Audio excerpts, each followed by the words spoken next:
আসসালামু আলাইকুম ভিউয়ার্স, কেমন আছেন সবাই? আশা করি ভালো আছেন। আমিও ভালো ইনশাআল্লাহ। ফারুকস লার্নিং ইংলিশের পক্ষ থেকে সাদর সম্ভাষণ ও সালাম জানিয়ে আজকে শুরু করতে যাচ্ছি। তো তার আগে দেখতে পাচ্ছেন আমরা ইতিপূর্বে ন্যারেশনের ৩টি পর্ব ছেড়ে দিয়েছি। তো আবারও বলছি, যদি আজকের পর্বে আলোচনা করতে গিয়ে কখনো আজকের আলোচনা শুনতে গিয়ে দেখতে গিয়ে যদি কখনো কোনো সমস্যা সৃষ্টি হয় মনে করেন, তাহলে প্রথম পর্বের যে বেসিক আলোচনাগুলো করা হয়েছে এগুলো একটা নজর দেখে নেবেন। সেই পরামর্শ নিয়ে আজকে শুরু করতে যাচ্ছি বন্ধুরা। আর কথা নয়, দেরি নয়, এখন শুরু হবে ইনশাআল্লাহ। তার আগে যদি ভিডিওটি নতুন হয়ে থাকেন, পাশে থাকা বেল আইকন চেপে সাবস্ক্রাইব করুন, লাইক শেয়ার কমেন্ট করে ফারুকস লার্নিং এর পক্ষে থাকুন, গ্রামারের জগতে থাকুন, জীবনটাকে রঙিয়ে জীবন আপনার ভবিষ্যৎ রঙিন হোক সেই প্রত্যাশা নিয়ে নতুন নতুন ভিডিও আপলোড দেওয়া হচ্ছে। আশা করি উপকৃত হচ্ছেন। তো বন্ধুরা, আর কথা নয়, আজকে দেখে নিচ্ছি দুজনই যদি পুরুষ হয় সেক্ষেত্রে কিভাবে লিখব, আর দুজনই যদি মহিলা হয় সেক্ষেত্রে কীভাবে লিখব, অথবা একজন পুরুষ একজন মহিলা হলে কিভাবে লিখব। এখন দেখি, রানা সেই টু মি, ইউ আর ইল, স্পষ্ট দেখছি। এখন কি হলো, আমরা দেখি ইনডাইরেক্ট করছি। রানা সেই টু মি, কমার জায়গায় দ্যাট দিলাম। ইউ সেকেন্ড পারসন, কাকে ফলো করবো? অবজেক্টকে। ইউ সাবজেক্ট, মির সাবজেক্ট আই। তাহলে আর আছে, আইয়ের সাথে ওয়াজ হয়, ইল আছে ইল। বাস আমরা ন্যারেশন করে নিলাম, শিখে নিলাম। রিনা, এবার আসছে রিনা। রিনা সেই টু আজ, আই অ্যাম ইল টুডে। বাস দেখে নেই এবার।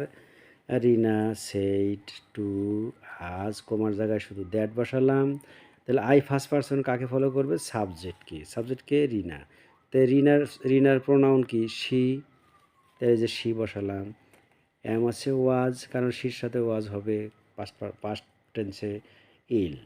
টুডে আছে দ্যাট ডে। বাস কথা শেষ। আমরা এবার দেখে নেই সালাম। সালাম সেই টু কালাম, দুজনই কিন্তু পুরুষ। You are my friend. আচ্ছা দেখি, সালাম সেই টু কালাম, কমার জায়গায় দ্যাট দিলাম। ইউ কোন পারসন? Second person. কালামকে ধরলো, অবজেক্টকে ধরলো। তাহলে ইউ সাবজেক্ট, কালামের সাবজেক্ট হি। আমরা এই দুজনই পুরুষ আছে বিদায় ইন্ডিকেট করলাম কালামকে, কালামের প্রথম অক্ষর আনলাম। তারপর আর আছে ওয়াজ আনলাম। এই যে মাই কোন পারসন? ফার্স্ট পারসন, কাকে ফলো করবে? সাবজেক্টকে ফলো করবে। সাবজেক্টকে এই পাশে সালাম। তাহলে মাই যদি পজিটিভ হয়ে থাকে, মাই তো পজিটিভ, তাহলে মাই পজিটিভ, তাহলে সালামের পজিটিভ কি? সালাম হলো হি থেকে হিজ, অবশ্যই এই যে হিজ। হিজটা আসলে কে? প্রমাণ দিলাম, এই যে সালাম ব্র্যাকেট, এইটা প্রথম অক্ষরটা নিয়ে আসলাম। ফ্রেন্ড। এবার মহিলায় আসি। নীলা। নীলা সেই টু জামাল, একজন পুরুষ একজন নারী। সেক্ষেত্রে কিন্তু এখন আর ইন্ডিকেট করতে হবে না, কারণ হি সি দিয়ে প্রমাণিত হয়। ইউ সেকেন্ড পারসন, জামালকে ধরলো, অবজেক্টকে ধরলো। তাহলে হি পুরুষ যেহেতু, তাহলে উইল আছে would. Be my first person, সাবজেক্টকে ফলো করলো। সাবজেক্ট নীলা, তার মানে মাই পজিটিভ, তার মানে নীলার পজিটিভ কি? হার। যেহেতু সি আছে, এই যে হার আছে,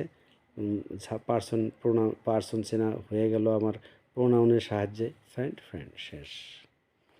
আজকের শেষ আলোচনা হলো কি, শি সেইড। এখানে কিন্তু অবজেক্ট দেওয়া হয়নি, সেক্ষেত্রে কি হবে তা দেখে নিই। ইউ ওয়ার গোয়িং, সহজ করে দেখে নিলাম। তাহলে শি সেইড, এবার সে অবজেক্ট নাই, ব্র্যাকেটের জায়গায় কী দিলাম? দ্যাট। তাহলে অবজেক্ট নাই। ইউ সেকেন্ড পারসন ধরবে অবজেক্টকে, অবজেক্ট কিন্তু নাই। তাহলে এই ক্ষেত্রে আমি যে কোনো একটাকে ধরতে পারি, আই, ইউ, হি, সি, যে কোনো একটা। তাহলে আমি ধরলাম হি দিয়েছি। ওয়ার আছে had been going. Bus complete. আমরা দেখে নিলাম বন্ধুরা, আজকে ন্যারেশনের পড়াগুলো সহজ করে অতি সংক্ষেপে শেষ করা হলো। আগামী সামনের ভিডিওতে আপনার সাথে অচিরে দেখা হচ্ছে ইনশাআল্লাহ। সেই নাগাদ ভালো থাকুন, সুস্থ থাকুন। আমার দোয়া করছি, আপনার জন্য দোয়া রইল। আসসালামু আলাইকুম।